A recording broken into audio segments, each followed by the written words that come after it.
Friends, हम लोगों ने चेन रिएक्शन की सीरीज स्टार्ट की थी, जिससे हम लोगों ने अच्छे से डिटेल्स में देख रहे हैं। आज की इस क्लास में देखने वाले हैं पायरोलिसिस ऑफ एसिटाल्डिहाइड को देखने वाले हैं, जो एग्जाम के आने के चांसेस बहुत होते हैं। ठीक है, तो चेन रिएक्शन में से कोई भी एक ऑप्शन में आ ही जाएगा। तो पायरोलिसिस ऑफ एसिटाल्डिहाइड, उसके बाद हम लोग एथेन को देखेंगे। तो सबसे पहले हम लोग देख लेते हैं यहाँ पर से पायरोलिसिस ऑफ एसिटाल्डिहाइड, इसके चेन रिएक्शन के मैकेनिज्म को देखेंगे। तो यहाँ पर क्या होता है, मेनली हम लोग जानते हैं कि जो चेन रिएक्शन होती है वो 4 टाइप की होती है। एक तो होता है हम लोग का चेन इनिशिएशन होता है, स्टेप होता है। सेकंड क्या होता है, चेन प्रोपेगेशन होता है। थर्ड क्या होता है हम लोग का, चेन टर्मिनेशन होता है। इसमें चेन क्या वाला ऑप्शन नहीं दिया है, इसमें चेन इनहिबिशन वाला ऑप्शन नहीं दिया है, जो कि हम लोग फर्स्ट वाले चैप्टर में पढ़े थे, जिसमें थर्ड क्या था हम लोग का, चेन बैरियर या चेन इनहिबिशन स्टेप दिया हुआ था। इसमें यहाँ पर नहीं दिया हुआ है। तो यहाँ पर 3 ही प्रोसेस रहेगा। पायरोलिसिस ऑफ एसिटाल्डिहाइड में क्या क्या रहेगा, चेन इनिशिएशन स्टेप रहेगा, चेन प्रोपेगेशन रहेगा और चेन टर्मिनेशन रहेगा। तो सबको हम लोग चैप्टर वाइज देख लेते हैं कि चेन इनिशिएशन स्टेप में क्या होता है। सबसे पहले हम लोग एसिटाल्डिहाइड लेते हैं, क्योंकि हम लोग का उसी से तो प्रोसेस करवाना है। तो यहाँ पर से K1 जो होता है कांस्टेंट होता है, यहाँ पर से ले लेते हैं। फिर क्या होता है यहाँ पर से, जबकि हम लोग जानते हैं कि CH3 और यहाँ पर से CH, तो यहाँ पर भी हम लोग का क्या होता है, होमोलिटिक क्लीवेज होता है, जिसमें एक रेडिकल यहाँ पर से आ जाता है और एक रेडिकल यहाँ पर से आ जाता है। तो इसी प्रकार से एक रेडिकल यहाँ पर से आ गया और एक रेडिकल यहाँ पर से आ जाता है। तो ये हम लोग का होमोलिटिक क्लीवेज होता है। ये क्या करता है, CH3 जो होता है वो चेन कैरियर का कार्य करता है, जो आगे प्रोसेस में पार्टिसिपेट करता है। तो चेन प्रोपेगेशन को देखेंगे तो यहाँ पर से क्या होता है, CH3 को फिर से लिए और यहाँ पर से एसिटाल्डिहाइड को फिर से लिए हैं और K2 यहाँ पर से सेकेंड टाइप का रिएक्शन हो जाता है। तो यहाँ पर से क्या हो जाएगा, जो CH3CHO है वहाँ पर से क्या हो जाएगा, इसमें से एक H होता है वो यहाँ पर से क्या हो जाता है, चला जाता है। किसमें, यहाँ पर से चला जाता है। तो ये क्या हो जाता है, CH4 में कन्वर्ट हो जाता है और हम लोग का बच गया CH3CO बच गया, जो कि यहाँ पर एक रेडिकल का कार्य करता है। अब यहाँ पर से क्या होता है उसको देख लेते हैं। CH3CO जो आगे प्रोसेस में पार्टिसिपेट करेगा और यहाँ पर से K3 होगा और K3 होने के बाद यहाँ पर से क्या हो जाएगा, CH3CO, इसमें एक रेडिकल रहता है। इसमें भी क्या होता है, होमोलिटिक क्लीवेज होता है। यहाँ पर से होमोलिटिक क्लीवेज होता है, CH3 में एक रेडिकल आ जाता है यहाँ पर से और CO में यहाँ पर से एक रेडिकल आ जाता है। उसी प्रकार से एक रेडिकल यहाँ आ गया, एक रेडिकल यहाँ पर से आ जाता है, जो कि ये वाला स्टेप क्या होता है हम लोग का, रेट डिटरमाइनिंग स्टेप होता है। क्या होता है, रेट डिटरमाइनिंग स्टेप होता है या स्लो स्टेप होता है। अब हम लोग थर्ड स्टेप यहाँ पर से चेन टर्मिनेशन की बात करते हैं। तो यहाँ पर क्या होता है, यहाँ पर से K3 तो यहाँ पर से हो गया, तो यहाँ पर से क्या आ जाएगा, CH3 ये पार्टिसिपेट करेगा। तो यहाँ पर से CH3 जो कि टर्मिनेशन स्टेप होगा और ये हम लोग का K4 हो जाता है। क्या हो जाता है, K4 हो जाता है। तो ये CH3 यहाँ पर से इसको हम लोग ऐसे भी लिख सकते हैं, कैसे, CH3 यहाँ पर से 2 है। ठीक है, थोड़ा अच्छे से दिखा देती हूँ आप लोग को। CH3 यहाँ पर से 2, ऐसे भी इसको हम लोग लिख सकते हैं। अब ये हम लोग यहाँ पर क्या करेंगे, स्टडी स्टेट ट्रीटमेंट यहाँ पर अप्लाई करेंगे, क्योंकि हम लोग सभी प्रोसेस में देख रहे हैं। अगर एक प्रोसेस आप लोग को समझ में आ गया तो आप लोग को सब कुछ बन जाएगा। ब्रोमाइड का बन जाएगा, क्लोरीन वाला बन जाएगा। तो हम लोग पहले वाले में तो ब्रोमीन वाला को देखे थे, ये हम लोग का एसिटाल्डिहाइड वाला है। इसके बाद में हम लोग एथेन वाला देखेंगे, फिर लास्ट में हम लोग क्लोरीन वाला को देखेंगे, जो कि मोस्ट टाइम भी हो जाता है। स्टडी स्टेट ट्रीटमेंट करवाएंगे तो क्या होता है, यहाँ पर रिएक्शन प्रोसेस से यहाँ पर more than are step rate of reaction can not easily calculate. Intermediate is unstable species, यहाँ पर क्या होता है, इंटरमीडिएट जो होता है अनस्टेबल स्पेसिस होता है। या तो रिएक्टेंट में चेंज हो जाता है या तो प्रोडक्ट में। इसको तो हम लोग जनरली देख ही लिए हैं। Rate of formation of intermediate equal to क्या होता है हम लोग का, रेट ऑफ डिकम्पोजिशन होता है। जैसे कि हम लोग एक्टिवेशन एनर्जी में यहाँ पर से देखे थे। स्टडी स्टेट को हम कॉल्ड ऑफ इंटरमीडिएट, तो यहाँ पर स्टडी स्टेट क्या होता है, इसी को ही हम लोग क्या बोलते हैं, स्टडी स्टेट बोलते हैं। ठीक है, जहाँ पर rate of formation of intermediate equal होता है रेट ऑफ डिकम्पोजिशन के। यहाँ पर से अब क्या लेंगे, इसको DI/dt ले लेते हैं, इक्वल टू 0 ले लेते हैं। ये क्या होता है, हम लोग रिएक्शन करवा रहे हैं आगे। अब चेन रिएक्शन करवा रहे हैं तो रिएक्शन एक से ज़्यादा स्टेप होती है, कैसे होती है उसको देखेंगे। The reaction to proceed more than one step, each step product use as a reactant in next step. तो यहाँ पर जो सेकंड होती है क्या होती है, हम लोग का इंटरमीडिएट चेन कैरियर होता है। फर्स्ट चेन रिएक्शन फास्ट होता है, फर्स्ट जो रिएक्शन हुआ हम लोग देखे थे ना, फर्स्ट रिएक्शन में चेन रिएक्शन फास्ट होता है। और हम लोग का सेकंड इंटरमीडिएट जो स्टेप होता है यहाँ पर से क्या आ जाता है, हम लोग का चेन कैरियर आ जाता है। प्रोबेबिलिटी फैक्टर यहाँ पर क्या होता है, ग्रेटर देन क्या होता है, हम लोग का 1 से ग्रेटर होता है। ऑर्डर ऑफ रिएक्शन कितना होता है, 3/2 होता है। चेन इनिशिएशन क्या होता है, हम लोग का चेन कैरियर होता है। देखे थे हम लोग चेन प्रोपेगेशन जो स्टेप देखे थे, सेकेंड वाला क्या होता है, हम लोग का रिएक्टेंट मॉलिक्यूल से क्या कर लेता है, ये रिएक्ट कर लेता है। और चेन टर्मिनेशन तो एंड स्टेप होता है, हम लोग जानते हैं कि ये प्रोसेस को चेन रिएक्शन को एंड कर देता है। तो हम लोग का ग्राफ इस प्रकार से बनेगा जो कि आप लोग देख रहे हैं। ये हम लोग का रेट होता है और हम लोग का ये टाइम होता है। अगर रेट को इंक्रीज करेंगे तो टाइम डिक्रीज होगा। तो इस प्रकार से आप लोग समझ सकते हैं कि रेट इंक्रीज होगा तो टाइम डिक्रीज होता है। और इसी प्रकार से हम लोग क्या होते हैं, यहाँ पर से चेन रिएक्शन रेट में किस प्रकार से होता है, रेट यहाँ पर से तो होता है, अगर इंक्रीज का होता है तो बाद में क्या होता है, ये ऐसे करके इंटरमीडिएट स्टेप यहाँ पर से आ जाता है। फिर लास्ट में ये क्या करता है, डिक्रीज करने लगता है टाइम के साथ में। तो ये हम लोग का चेन रिएक्शन रेट हो जाता है। अब देखेंगे हम लोग इसके आगे का प्रोसेस कैसे होता है उसको देख लेते हैं। रेट ऑफ रिएक्शन K2CH3CH3CHO, ये हम लोग का इक्वेशन फर्स्ट हो जाता है।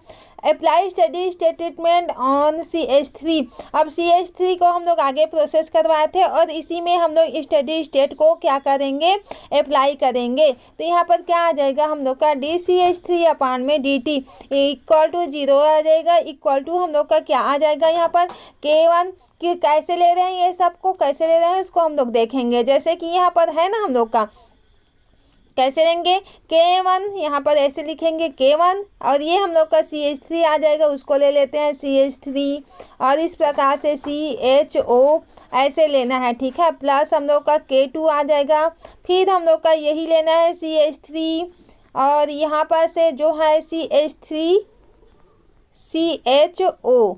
तो इस प्रकार से हम लोग को लेना है, किसको ले रहे हैं, यहाँ पर का पार्ट को ले रहे हैं, फिर से यहाँ पर का पार्ट को ले रहे हैं, फिर से हम लोग का K3 वाला को ले रहे हैं, K4 वाला को ले रहे हैं। ऐसे ही हम लोग रिएक्शन को स्टडी स्टेट में अप्लाई करते हैं। तो वैसे लिए हैं और कुछ नहीं किए हैं यहाँ पर, जैसे कि आप लोग देख ही रहे हैं। K1CH3CHO माइनस में K2CH3CH3CHO प्लस क्या आ जाएगा, हम लोग का K2 यहाँ पर से आएगा जाएगा। K2 में हम लोग का क्या आ जाता है, यहाँ पर से देख लेते हैं। K2, ये K2 है और ये K3 है। ठीक है, K3 में क्या आया है, हम लोग का K3 में हम लोग का है, यहाँ पर से इसको ले रहे हैं। ठीक है, K3 में हम लोग CH3CO है, तो उसी को हम लोग लिए हैं यहाँ पर से।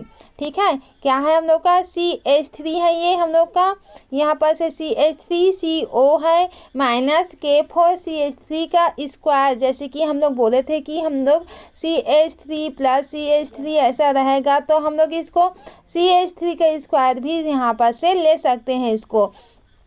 ये इक्वेशन 2 हो जाता है हम लोग का। अब आगे इसको प्रोसेस करवाएंगे। Apply steady state on CH3CO में अप्लाई करेंगे। यहाँ पर से किस में अप्लाई कर रहे हैं, CH3CO में अप्लाई कर रहे हैं। तो क्या आ जाएगा, हम लोग का 0 इक्वल टू क्या आ जाता है, हम लोग का K2 यहाँ पर से जो है ना, यहाँ पर से K2CH3CH3CHO माइनस में आ जाएगा क्योंकि प्लस माइनस माइनस होगा ठीक है। तो K3 यहाँ पर से CH3CO यहाँ पर से, तो इक्वेशन ये थर्ड बन जाता है। अब हम लोग इक्वेशन थर्ड एंड यहाँ पर से इक्वेशन सेकेंड को ऐड करेंगे। तो ऐड करेंगे तो क्या आ जाता है, जो कैंसल कटेगा उसको हम लोग कटा देंगे। तो यहाँ पर से जो K2 है यहाँ पर से कट जाता है, K2 वाला पार्ट, क्योंकि ये माइनस में है ये प्लस में है। माइनस K3 CH3CO ये कट जाएगा और ये यहाँ पर से कट जाएगा। वैसे किए हैं और कुछ नहीं किए हैं। यहाँ पर से K1 CH3CHO लिए हैं, माइनस K2 CH3 जितना फर्स्ट सेकेंड इक्वेशन है ले लिए हैं और हम लोग का थर्ड इक्वेशन को ले लिए हैं। कटने वाले को यहाँ पर से हम लोग कटा दिए हैं इस प्रकार से ये हम लोग का कट गया है। तो हम लोग का बचा क्या है, हम लोग का K1 CH3CHO यहाँ पर से बच गया है, माइनस में बचा है हम लोग का K4 CH3 का CH3 के स्क्वायर इक्वल टू 0 बच गया है यहाँ पर से। तो यहाँ पर से क्या करेंगे हम लोग, यहाँ पर से उसको हम लोग देख लेते हैं। इक्वल टू तो हम लोग 0 ही लिए थे, तो यहाँ पर से अब क्या करेंगे, पक्षांतरण किए हैं, कुछ नहीं किए हैं। तो K1 CH3CHO इक्वल टू हम लोग का क्या आ जाएगा, K4 CH3 के स्क्वायर में आ जाएगा। अब क्या कर रही हैं हम लोग, K1 अपान में ये K4 को नीचे में ले लिए हैं। CH3CHO इक्वल टू हम लोग का क्या आ जाएगा, CH3 का स्क्वायर। अब क्या किए हैं उसको देख लेते हैं। चूँकि हम लोग जानते हैं कि स्क्वायर को हटाते हैं तो हम लोग का क्या आ जाता है, करनी में चेंज हो जाता है। तो यहाँ पर से CH3 को यहाँ पर से पक्षांतरण ले लिए हैं, इधर से इसको ले लिए हैं K1 अपान K4 CH3CHO। तो यहाँ पर से जो स्क्वायर है अगर इसको हम लोग हटाएंगे तो यहाँ पर से हम लोग का करनी आ जाएगा। तो वही किए हैं और कुछ नहीं किए हैं। जो ये स्क्वायर को हटाए हैं तो यहाँ पर ऐसे करके करनी लग गया है, वही यहाँ पर से हम लोग लगा दिए हैं। इक्वेशन ये 4 आ गया है हम लोग का। अब इक्वेशन फर्स्ट में इसी को पुट करेंगे। तो इक्वेशन फर्स्ट में पुट करेंगे तो इक्वेशन फर्स्ट हम लोग का क्या है उसको देख लेते हैं, ताकि आप लोगों को कन्फ्यूजन ना हो, ठीक है। हम लोग का ये इक्वेशन फर्स्ट है K2 CH3 CH3CHO। तो K2 के मान जो आया है CH3 CH3CHO है यहाँ पर से, तो उसी का मान को हम लोग यहाँ पर से पुट करेंगे। कैसे कर रहे हैं, यहाँ पर से ये K2 है ना, यहाँ पर से K2 है। CH3 के मान जो मिला है हम लोग का K1 K/4 यहाँ पर से मिला है, उसको हम लोग पुट कर लिए हैं। CH3CHO तो यहाँ पर इक्वेशन फर्स्ट में हम लोग ले लिए हैं, लिख लिए हैं इसको। अब क्या किए हैं, इसको K2 को K1 अपान K4 करनी को हटाते हैं तो यहाँ पर हाफ लग जाता है। ये क्या है हम लोग का CH3CHO, यहाँ पर भी हम लोग का क्योंकि ये पूरे में है ना करनी, तो ये हाफ यहाँ पर से लग गया है। CH3CHO जैसा का तैसा, यहाँ पर कुछ नहीं है, इट मीन्स यहाँ पर 1 है। तो ये क्या हो जाता है हम लोग का, जब ये हाफ यहाँ पर है, जैसे कि देख लेते हैं यहाँ पर जो हाफ है और यहाँ पर 1 है, इसको आपस में कंबाइन करेंगे तो हम लोग का क्या आ जाएगा, 3/2 आ जाता है, जो कि यही लिख लिए हैं यहाँ पर से। तो देख ही ले सकते हैं यहाँ पर K2 K1 अपान K4 ये 1 हाफ यहाँ पर लगा हुआ है। CH3CHO और ये जो हाफ लगा हुआ है ये 1 कंबाइन करके 3/2 आ जाता है स्क्वायर में। तो ऑर्डर ऑफ रिएक्शन की बात करते हैं तो ये क्या आ जाएगा हम लोग का 3/2 आ जाता है। अब क्या किए हैं हम लोग, इसको K2 को हम लोग K1 अपान K4 और ये हाफ है इक्वल टू हम लोग इसको K रखेंगे।